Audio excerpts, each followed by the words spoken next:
Ba-da-ba-da-ba-da.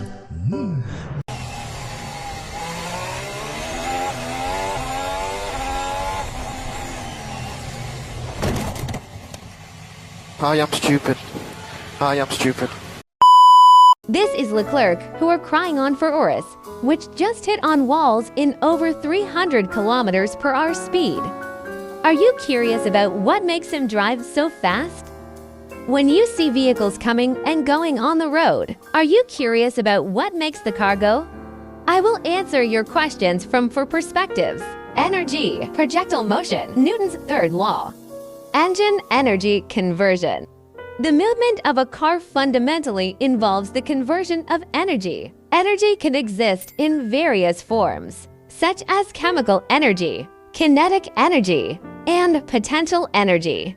For most cars, the primary source of energy is the chemical energy stored in fuel. By burning gasoline or diesel, this chemical energy is converted into heat energy, which is then further converted into mechanical energy, allowing the car to move.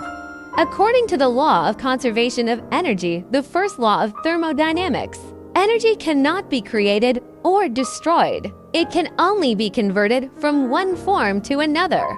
For a car, the energy conversion process can be represented by the following equation. Total energy equals chemical energy equals thermal energy plus kinetic energy plus other forms of energy. The next is projectile motion. The motion of a car can be described using kinematic equations, which describes the state of motion of objects in terms of position, velocity, and acceleration. The basic kinematic equations are: when a car accelerates or turns, projectile motion also plays a crucial role. Projectile motion can be described as the trajectory of an object under the influence of gravity.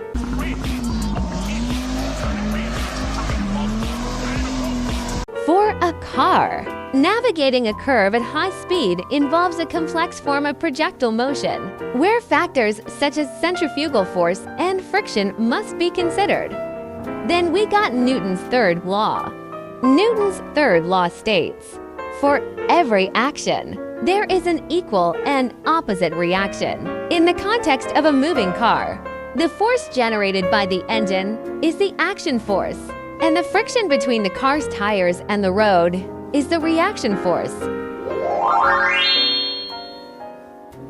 Specifically, the engine generates torque that is transmitted through the drivetrain to the wheels, causing them to turn and interact with the road surface, producing friction that propels the car forward. This friction not only overcomes the car's inertia, but also provides the necessary force to accelerate the car.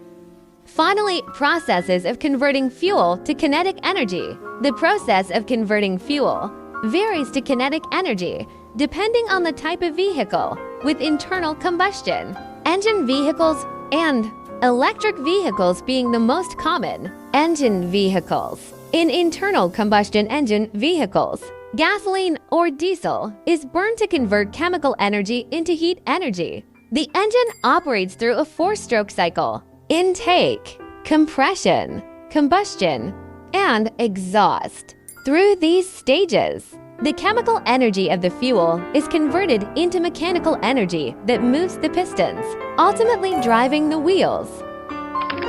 Electric vehicles, on the other hand, using batteries to store electrical energy, which is then converted to mechanical energy by electric motors. Electric vehicles are generally more efficient than internal combustion engine vehicles because electric motors directly convert electrical energy into kinetic energy, reducing energy loss in intermediate steps. In conclusion, we can see that the movement of a car is a complex and intricate physical process involving energy conversion, kinematic principles, and the interplay of forces.